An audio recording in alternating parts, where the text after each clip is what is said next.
Hi, and welcome to Chapter 10, the Summary Edition. This is a little different than the others videos. You get to see me in summer clothes instead of sweaters in the middle of July and August and such. So we're going to do Chapter 10 tonight because the other one kind of got messed up somehow. I have no idea. Hopefully this one works and we won't have that problem. Chapter 10. We're dealing with organizing your resources to write your paper. You have done all this research. You've got this humongous stacks of papers to organize now and get, or web pages, or however you have them all. And now you're ready to sit down and write. Hopefully it's not the night before the papers due. So now you're going to be doing your writing. But you got to get organized first, and that's what this whole chapter is about, is organization. It can be narrowed down into just a few comments, but we'll elaborate on them a little bit. First off, be organized. Whatever method you use to get organized, whether it's one in the book, the Badke method, the register method, the Z method, whichever one you use, get organized. Stick with it. Don't bop around with the different ones. Number 2, whenever you get a resource, write all the information down immediately. Copy it. Do whatever you can to get all the information. In fact, get more than the information than you think you're going to need, so that you don't come up to tears when you try to do your bibliography. And then 3, stick with it, stay on task, and get it done. That's basically what this is going through with the stuff. But we're going to broaden it out a little bit. First off, Badke goes into and he talks about the register method. And it's basically an index of your articles that you have and your bibliography, and you keep them together in a notebook or a folder of some sort, electronic or manual, and you organize your notes and stuff that way. That's one way. There is, with your notes and photocopies, printouts, and digital notes,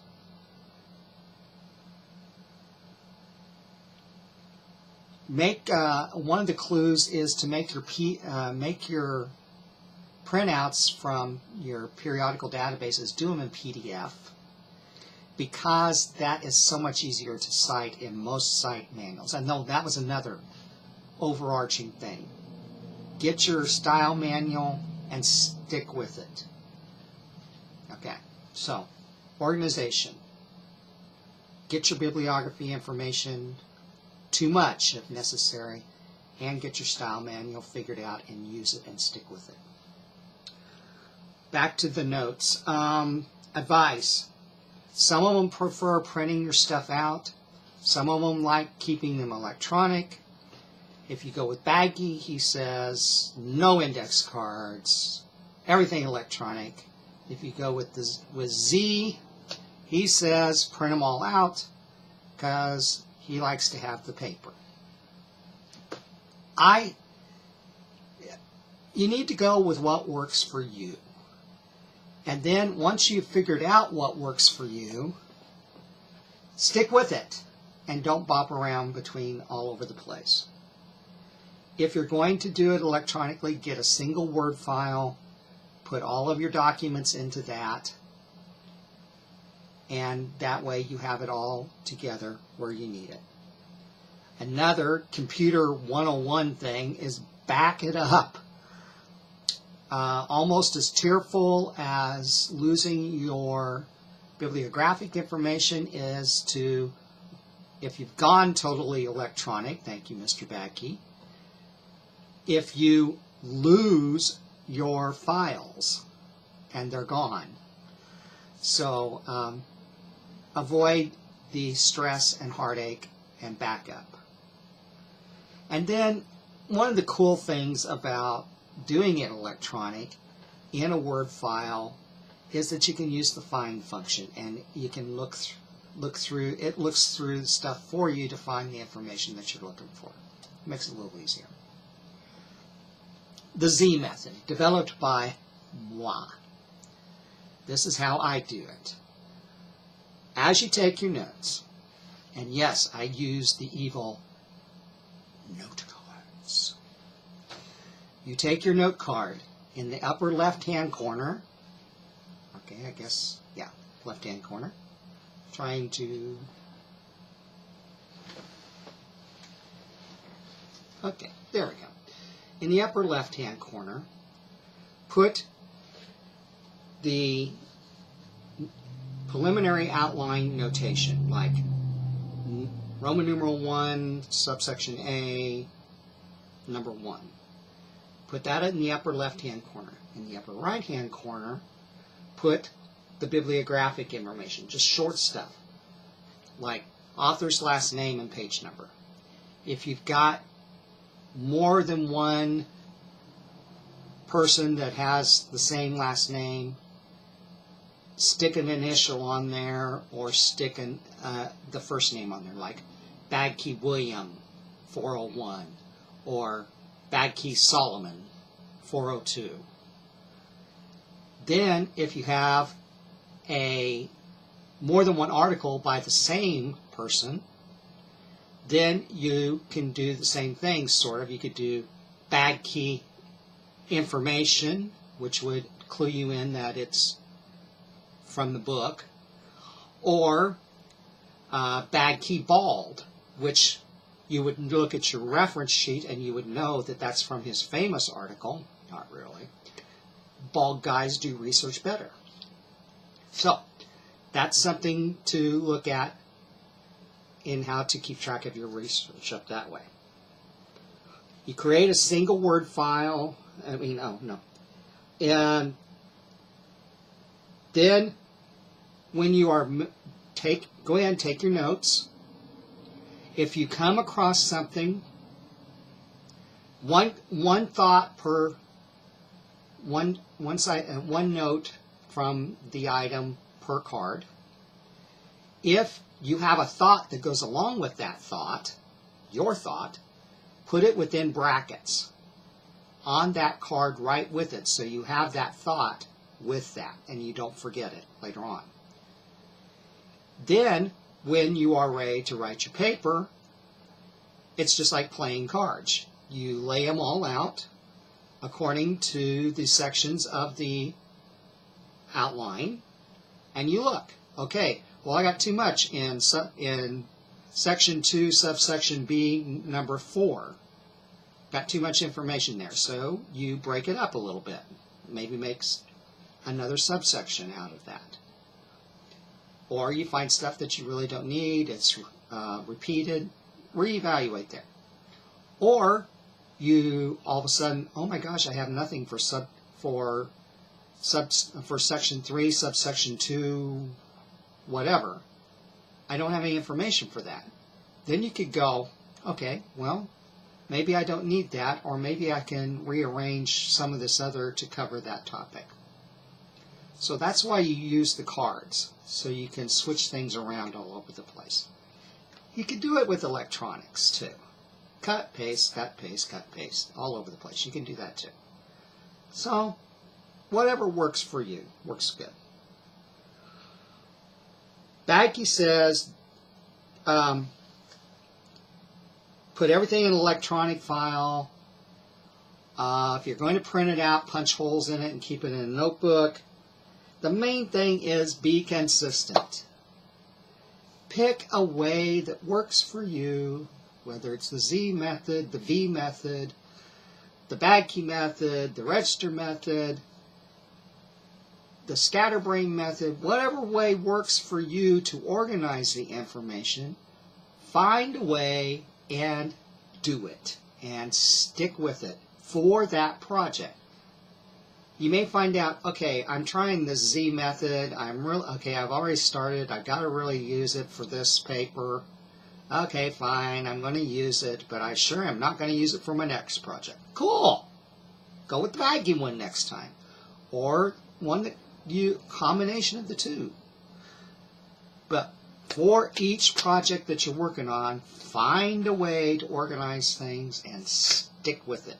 Don't bop around all over the place.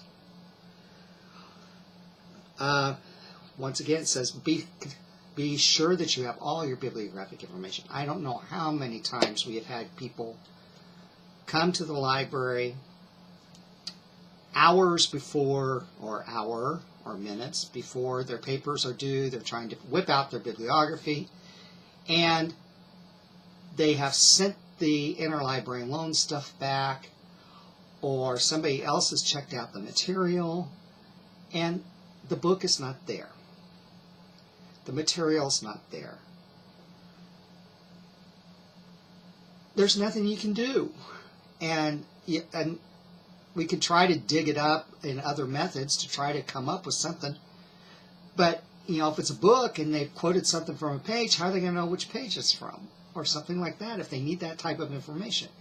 So please, please, please, please, please, please, please, save your tears. And for us that don't have much hair, keep your hair, what hair you have. Pick too much information for your bibliographic information so that you got it all with you when you get ready to do your bibliography.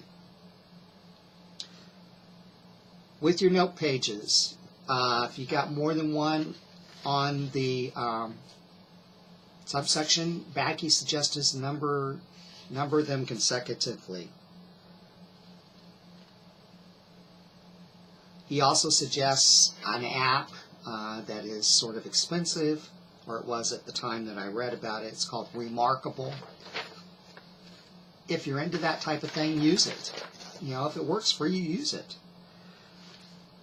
Everything, the V method, the Badke method, the register method, Remarkable, this is going back to very beginning stuff that we talked about. These are tools, folks.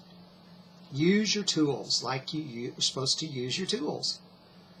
And if the tool doesn't work, then try the different tool the next time. Bibliography. Once again, he says it, and I'm going to say it again. Keep track of your bibliographic information. The best resource for this is a citation manager, according to Badke. Cool. Once again, it's a tool. Yeah, it's a good idea. It keeps things together for you. But don't rely on them. Once again, I've seen so many times people use the RefWorks and the citation things from the periodical databases, and they think that they got the citations right, and then they turn in their papers and it doesn't go along with what the style manual is supposed to be. So, yeah, that's cool. It keeps all your stuff together. Cool. But when you do that last bibliography, get that style manual or go to the style manual site, whichever you're going to do, and check those citations. Sometimes they don't have all the information in there. Sometimes they put a comma where it's supposed to be a period or a dash or a slash or whatever. Just check it, please. That's another one that will save you hair and tears with your research. Pretty standard stuff on what people are what they're asking for. You need to look at your style manual though, because some style manuals ask for different things than other style manuals ask for. For example, some with periodical databases want the persistent link. Some of them want the date that you access it. Some of them want what's called the DOI. And that is a fairly new thing. We've talked about ISSNs and ISBNs. This is like, and how those are Social Security numbers for books and magazines. The DOI is a sort of a Social Security number for the periodical database articles. So So in theory, I've not tried it, but you can type in that DOI and it will take you to that article. That's how it's supposed to work. Look at the notes. Some of it's fairly consistent through things, but once again, pick out your style manual. As far as style manuals go, it's going to depend on the project you're working on. If you're a student, they will tell you which style manual to use. It could be, most of the time it's going to be MLA. It could be APA. That's another very popular one, especially for the health fields. For sociology, it could be ASA. There's also another medical one for medical fields. There's Chicago Manual of Style. There is Turabian. There's all sorts of different ones. So, find out what it is for that assignment. When you're out in the work world, by the time you get out into your career, you should know what is the style manual that is used predominantly for your field. 9 chances out of 10, it's going to be the one that you have used throughout your studies. If they consistently say use APA, APA, APA, then that's probably the style manual of choice for your field. And you should, probably wouldn't hurt you to favorite a site that does APA formatting, or look for a APA manual, style manual. Pick them up from Amazon or one of the other places.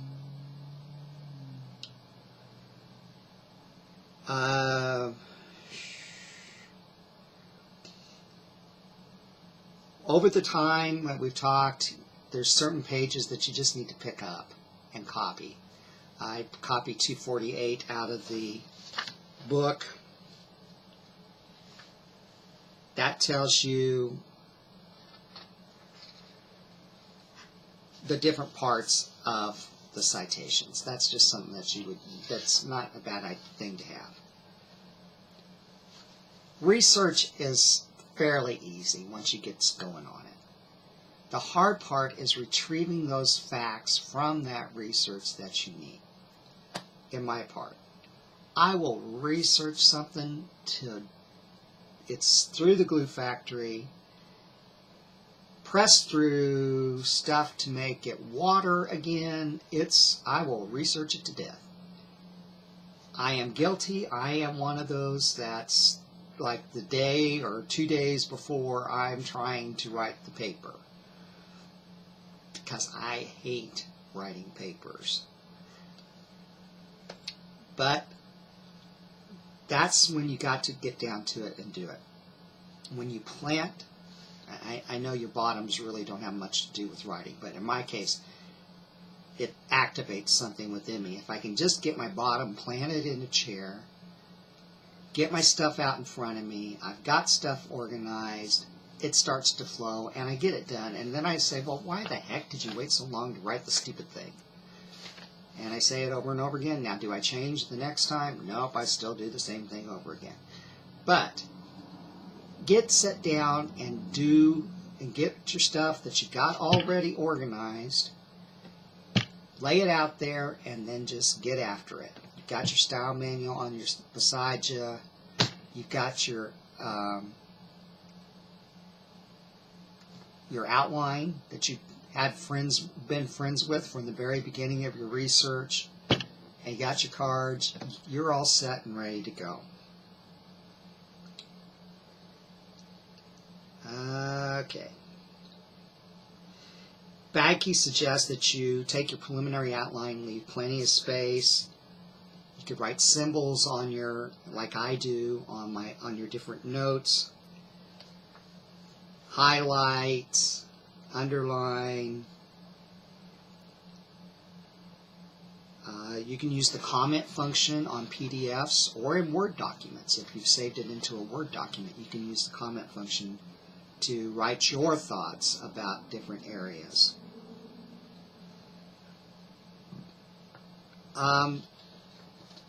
Sometimes There's another one that's a little more complex that works with larger projects he talks about, but you have to have everything in digital. So make sure, if you're going to do that, you have to make everything in digital, and so that would require scanning books and things like that, which I really don't think, unless you get to be a serious researcher, you're going to be doing that. Most of the time, one of these other methods of organization will make it a lot easier.